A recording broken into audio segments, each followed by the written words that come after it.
Di kuartal pertama di tahun 2025 ini, TOSK mencatatkan pendapatan sebesar 421,8 miliar rupiah dengan laba bersih di 2 miliar rupiah. Ya, mungkin boleh dijelaskan seiring dengan pendapatan dan juga laba yang diraih oleh TOSK, apa sebetulnya yang dilakukan oleh perusahaan? Ya, jadi sebenarnya pada kuartal 1 tahun 2025 ini kami menghadapi tekanan cukup besar dari distribusi token PLN, di mana masyarakat mendapatkan subsidi dari pemerintah untuk token PLN-nya mendapatkan double. Sebenarnya itu hal yang sangat baik untuk ekonomi masyarakat, namun memang karena salah satu kontribusi profit kami cukup besar dari token PLN, maka kami sedikit menghadapi tekanan.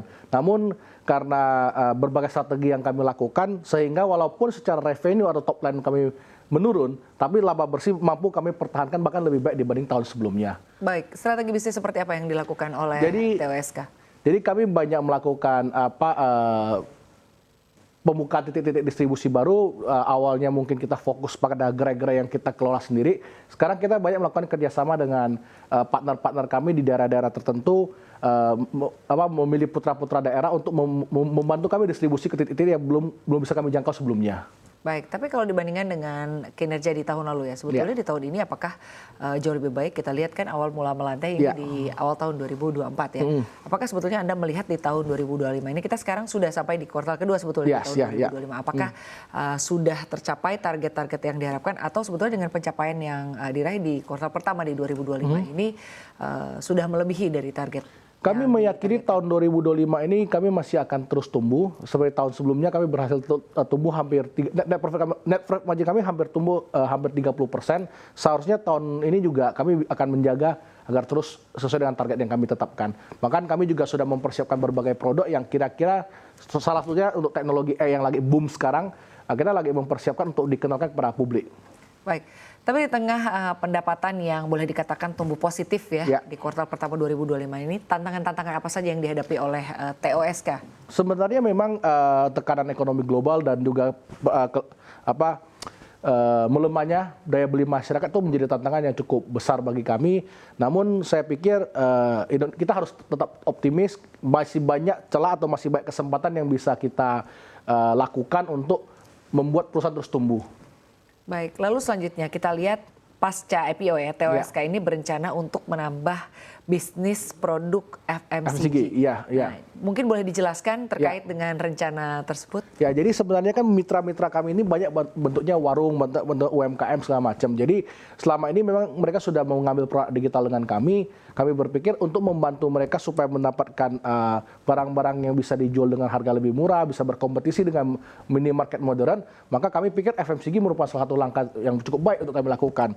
Dan kami sudah berjalan dengan baik di Kalimantan Barat. Kami juga bekerja sama, kami juga ditunjuk sebagai salah satu vendor Dinas Ketahanan Pangan untuk mengendalikan inflasi di daerah. Kami juga bekerja sama dengan Bank Indonesia di Kalbar juga untuk melakukan distribusi kepada masyarakat. Bahkan di BI sendiri kami juga ada kerjasama dengan kelompok petani yang diinisiasi oleh Bank Indonesia.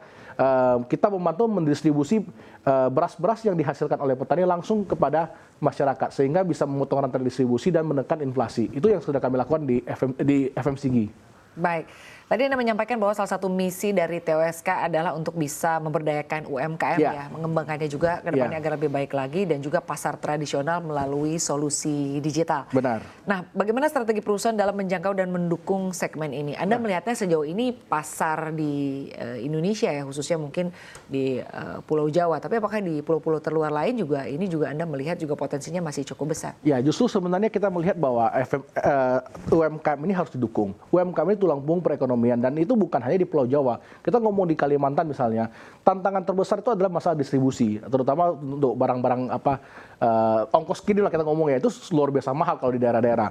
Maka memang bagaimana caranya memotong rantai distribusi adalah salah satu faktor yang bisa kita lakukan untuk meningkatkan daya saing mereka. Selain itu, menurut saya salah satu yang paling penting juga adalah penggunaan teknologi. Jadi kalau untuk bersaing dengan kondisi yang sekarang, memang kita harus cukup banyak mendukung mereka dalam hal penggunaan teknologi. Dalam hal ini contoh, kami juga sering melakukan pelatihan, memberikan pelatihan digital marketing dan semacamnya, itu untuk membantu mereka. Jadi bukan hanya kita suplai produk digital, kita juga mengedukasi mereka agar mereka bisa bersaing. Nah, salah satunya juga yang sedang kami kerjakan tadi, yang kami sampaikan ada AI, di mana kami bisa membantu meningkatkan produktivitas mereka sambil menekan cost yang harus mereka lakukan. Harus mereka keluarkan. Baik, lalu selanjutnya kita lihat TWSK juga memiliki anak perusahaan ya seperti PT Topindo Icon Property dan juga PT Topindo Niaga Nusantara.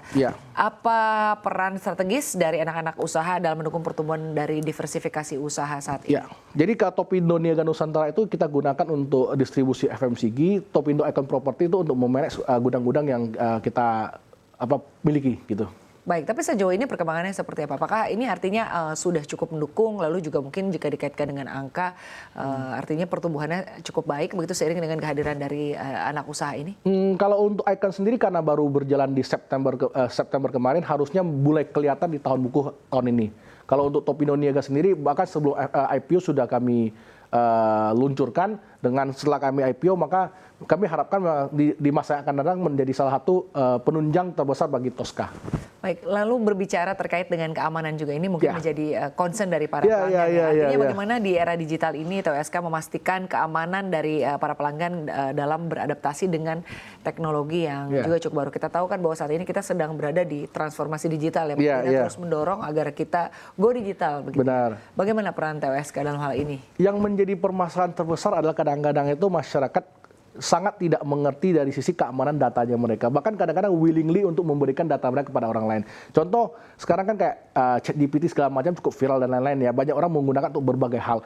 Kadang-kadang mereka tidak menyadari bahwa kita memberikan data secara willing kepada mereka untuk di-train untuk penggunaan selanjutnya. Nah, sebenarnya edukasi seperti itu sangat perlu dilakukan agar teman-teman ini jangan sampai cuma sekedar menggunakan teknologi tapi dia tidak mengerti tentang keamanannya. Termasuk kadang-kadang memberikan OTP segala macam itu hal-hal yang sering terjadi. Jadi kita nggak usah ngomong soal sistem yang begitu canggih dan lain-lain, tapi ketika usernya sendiri tidak memahami keamanan data, tidak bisa melindungi datanya pribadi, maka dengan sangat mudah akan bisa diakses. Mau dia teknologi secanggih apapun, kalau usernya sendiri tidak teredukasi dengan baik soal keamanan data itu akan sangat-sangat berbahaya menurut saya. Mungkin lagi-lagi di pelatihan-pelatihan yang Anda lakukan juga ini mungkin menjadi penting juga begitu untuk terus mengedukasi masyarakat seperti apa sebetulnya bagi mereka sangat-sangat penting ya untuk tetap menjaga keamanan dari data mereka dalam menggunakan solusi digital ini. Benar.